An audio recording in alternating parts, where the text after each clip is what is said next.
आप हैं नरेंद्र सिंह चौहान जी, तीनों परिवार बिजनू, जो कि किसी भी परिचय के मोहताज नहीं है।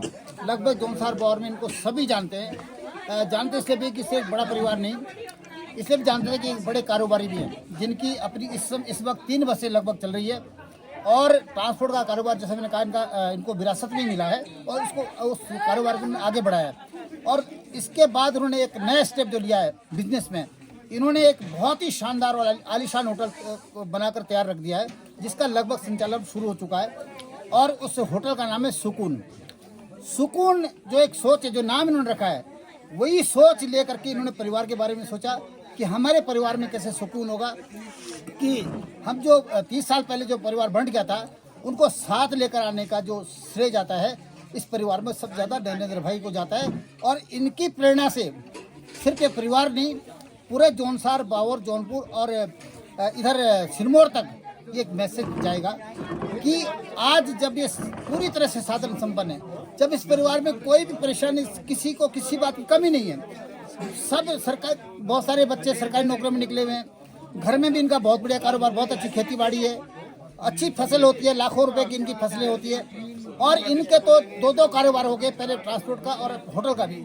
उसके बावजूद भी वो कहावत इन्होंने एक कर दी है, चरितार्थ कर दी है नरेंद्र भाई ने, कि जब पेड़ में जब ज़्यादा फल लगते हैं तब वो पेड़ झुकता है, यानी ये झुके। बहुत से लोग शायद अपना डेरा डंफारा लेकर के शहरों में बच जाते हैं, लेकिन उन्होंने एक मिसाल कायम की है कि वहाँ से आकर के पूरे परिवार को इकट्ठा किया। और आसान नहीं होता है, ये लगभग 30 आदमियों का परिवार है, 30 साल बाद इकट्ठा हुआ है। कोई मुश्किल आई होगी, कैसे इन्होंने कन्विंस किया होगा, कैसे समझाया होगा, क्योंकि इतने सालों की जो डिफरेंस आ जाते हैं, जो विचारों में दूरी आ जाती है, तो वो उसको साथ में लाना बहुत बड़ा मुश्किल काम है, जो इन्होंने करके दिखाया। तो ऐसी सोच को मैं तो सैल्यूट करता हूँ और हम सबको इनको प्रेरणा लेनी चाहिए। अब मैं थोड़ा नरेंद्र भाई से जरूर 2 शब्द चाहूँगा कि आप जौनसार बावर को क्या मैसेज देना चाहते हैं। आपने मैसेज तो दे ही दिया है, लेकिन आप कैसे कर पाए, आपकी सोच कैसे बनी, इस बारे में 2 शब्द कहिए प्लीज नरेंद्र भाई। धन्यवाद। देखिए, जब हमारे परिवार का बंटवारा हुआ तो शायद मैं 8 या 9 वर्ष का रहा जी। और हम छोटे थे, हम उस समय समझ भी रहे थे कि हाँ कुछ ऐसा हो रहा है। लेकिन जैसे जैसे हम बड़े हुए, हम लोग सब इसी घर में, ये जो घर आप देख रहे हैं, जी, इसी घर से हम लोग 3-4 परिवार बने हैं अभी तक। तो हम लोग जब भी गांव आते थे, गर्मियों की छुट्टियों में गांव आना, सबको साथ रहना, सारी चीज़ें। फिर जब अलग हुए हमारे बाबा जी, तो थोड़ा सा चुभती थी वो चीज़ें कि हम लोग अभी यहाँ रह रहे हैं, ये वहाँ रह रहे हैं। हाँ, और हमारे सबसे बड़े बाबा जिनका देहांत हो गया है, रतन सिंह चौहान जी, वो उनका मकान पास में है। तो मेरा जब भी गांव आना जाना होता था, तो मैं शायद घर में कम और ऊपर वाले घर में या इधर वाले घर में ज़्यादा रहता। पहले से आपकी सोच थी, परिवार मतलब ऐसा रहता था कि मैं अपने घर पर कभी तो 4 दिन के लिए आया, तो 4 दिन में हो सकता है कि एक बार मैं अपने घर पर खाना ना खा पाऊँ। तो एक सोच थी कि नहीं, इकट्ठा रहना है। धीरे धीरे हम लोग बड़े हुए, काम धंधे करने लगे, सारी चीज़ें करने लगे। भाइयों के बीच में भी प्यार था। अब हम 7 भाई हैं जिस परिवार में जी, तो कभी कोई ऐसी स्थिति नहीं आई।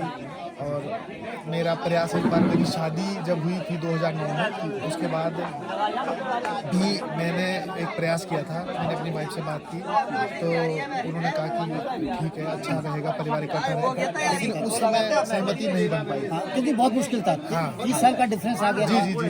उसके बाद फिर सबके बीच में प्यार मोहब्बत था, लेकिन अलग अलग रहे। तो मेरे बेटे का जन्मदिन था अभी 25 दिसंबर को, 8-10 दिन पहले। उस दिन होटल चक्राता होटल में मैंने अपने सभी परिवार वालों को बुलाया। सभी लोग आए थे, एक बर्थडे पार्टी थी, सभी लोग आए, बैठे, सारी चीज़ें हुई। पार्टी के बाद मैंने एक बात रखी कि हम लोग इतने प्यार से सब रहते हैं, अलग अलग जगह काम धंधे करते हैं और गाँव में अलग अलग रह रहे हैं, ये मुझे अच्छा नहीं लगता काफ़ी समय से। तो कुछ महाराज, सिंगूर महाराज, मासू महाराज की कुछ ऐसी कृपा रही कि किसी भी सदस्य ने ना नहीं किया, बहुत ने एकदम हामी भर दी। तो ये महाराज जी का आशीर्वाद है, आपकी शुद्ध सोच भी थी और महाराज का आशीर्वाद भी और था। सभी ने हामी भर दी। और मेरे भाई बाहर भी हैं जो नौकरी करते हैं, उनसे सबसे बातचीत करके सबको बुलाया और 8-10 दिन में ये चीज़ हुआ, जिसके साक्षी आज आप भी हैं, हमारे रिश्तेदार भी हैं, इतिहास रच दिया आपने। है। इतिहास तो नहीं, लेकिन इतिहास में से कह रहा हूँ कि मैंने पढ़ते हुए देखा है परिवारों को इतने सालों के बाद इकट्ठा होते हुए मैंने कभी नहीं देखा। हो सकता है कहीं हुआ होगा ऐसा, लेकिन वो किसी को पता नहीं है। तो ये आपने बड़ी मिसाल कायम की और आज की तारीख में तो बिल्कुल नहीं हो सकता ही। मेरा तो ये मानना है कि जो हमारे दो परिवार बहुत पहले पीढ़ियों पहले अलग हुए हैं, मैं तो मानता हूँ कि वो भी अपने हैं। मेरा उनसे भी ऐसा ही व्यवहार रहता है, मेरा उनसे भी ऐसे ही मिलना जुलना रहता है। वो भाई लोग भी मुझे बहुत प्रेम करते हैं, मैं भी उन्हें बहुत प्रेम करता हूँ। तो हमें मिलजुल कर रहना, सारी चीजें करना, परिवार समाज में आपकी वही सोच चीज को काम आती है। सलाम करते हैं। और इत्तेफाक की बात है 30 साल बाद इकट्ठे हुए और 30 ही सदस्य परिवार में आज हैं लगभग। तो ये एक इत्तेफाक ही है और कोई किसी प्रकार की परिवार में दिक्कत नहीं है। और मेरे को ये लगता है कि शायद इस परिवार मात्र घटना हुई होगी 30 सालों के दौरान, मतलब एक डेथ सिर्फ एक हुई है। जी जी जी। तो ये भी बहुत बड़ी बात है। पूरा परिवार आज साधन संपन्न है। तो बहुत बहुत बधाई आपको देता हूँ। सब बड़ों का महाराज जी का आशीर्वाद है। आपको मैं धन्यवाद भी देता हूँ कि आप लोगों ने ऐसे ऐतिहासिक मौके पर, शुभ अवसर पर हमें आमंत्रित किया। और इसके अलावा बधाई देता हूँ मैं अपनी तरफ से भी, अपने परिवार की तरफ से और पूरे जौनसार बावर की तरफ से आपको बधाई देता हूँ कि आपने एक इतिहास रच दिया मैं कहूँगा, और एक अच्छी मिसाल दी है कि शायद आपसे प्रेरणा लेकर के अन्य परिवार भी सोचेंगे कि आप ऐसा भी हो सकता है, इकट्ठे हो सकता है। तो बहुत बहुत बधाई आपको, बहुत बहुत धन्यवाद।